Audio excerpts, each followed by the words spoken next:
బామ చక్కలిదన నంటినమ్మ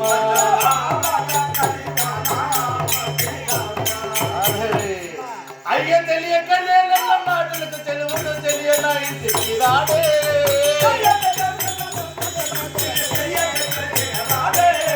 తెలియక నేనన్న మాటలకు తెలుగుడు తెలియనా ఇంటికి రాడే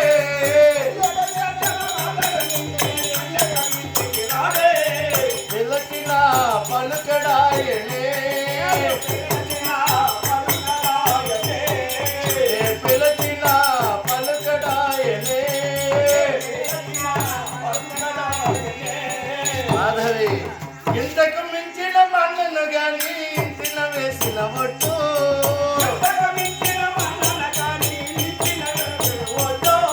మాధవి ఇంతకంటే ఏమీ అనలేదు అని సినిమాలు అని అనలేదు అన్నావు మాధవి అంతకంటే తప్పుడు మాట్లాడలేదమ్మా మాధవి ఆ రోజు నుంచి బామ్మ రమ్మని పిలువడాయని ఎందుకు రమ్మంటాడా మగోడు కాదు మాధవి ఓ బామ్మ రమ్మన్నాడాయే